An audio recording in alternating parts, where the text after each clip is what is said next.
Breast ഒരു പെണ്ണിന്റെ അഴകെന്ന് പറഞ്ഞ ബ്രസ്റ്റ് ആണല്ലോ. അപ്പൊ എന്തെന്ന് വെച്ചാൽ 5 രൂപയ്ക്ക് കർച്ചീഫ് വാങ്ങിക്കും, 2 എണ്ണം മേടിക്കും. 2 കർച്ചീഫ് ചുരുട്ടി ഞാൻ ബ്രസ്റ്റിൽ വെച്ചിട്ടുണ്ട്.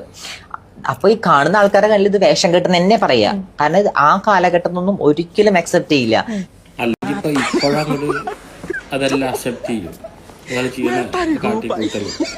അല്ലേ?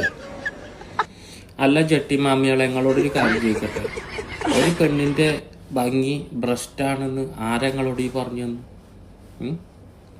ഞങ്ങളെ വീട്ടിലും പെണ്ണുങ്ങളുണ്ട്, അവരെ ബ്രസ്റ്റ് നോക്കിയിട്ടാ ഭംഗി കാണുക.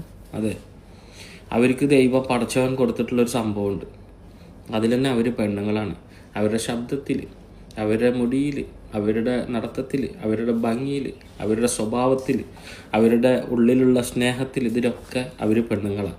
ആ പെണ്ണിനൊരു അഴക് തന്നെയാണ്. അത് ദൈവം സൃഷ്ടിച്ചിട്ടുള്ളത് അങ്ങനെയാണ്, ആണിനെ വേറൊരു രൂപത്തിലും പെണ്ണിനെ വേറൊരു രൂപത്തിലും.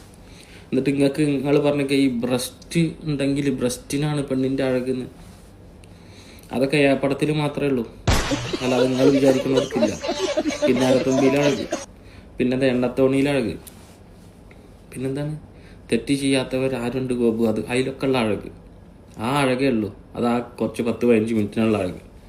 അതല്ല, ഇതേ ദൈവം ഈ പെണ്ണിന് ആ സാധനം കൊടുത്തിരിക്കുന്നത് ഫീഡ് ചെയ്യാനാണ് കുട്ടികൾക്ക്. അതായത് മക്കളുണ്ടാവും, സമൂഹം ഉണ്ടാവും. ആണ് പെണ്ണിനെ കല്യാണം കഴിക്കും. കല്യാണം കഴിച്ചിട്ട് ആ കുട്ടിക്ക് കൊടുക്കുന്ന പ്രോട്ടീൻ, അവരുടെ ബ്ലഡ്, അത് പാലായിട്ട് മുലപ്പാലായിട്ട് കൊടുത്തിട്ട് അത് കുടിക്കാനും അവർ വളരാനും വേണ്ടിയിട്ടുള്ള സാധനമാണ്. നിങ്ങൾ വിചാരിക്കുന്ന മാതിരി ഇതാണ്ട് വെച്ചിട്ടാണെന്ന് പറഞ്ഞാൽ അതിന് അഴകെന്നാ പറഞ്ഞു. അതിന് അഴകെന്നല്ല പറയാ, കാമം എന്നാ പറയാ. എന്താ നിങ്ങളെയൊക്കെ പറയല്ലേ? ഒക്കെ മൂടന്മാരെന്നെ, മൂടേശന്മാർ. വല്ലാത്ത ജാതി ആൾക്കാർ കേട്ടോ.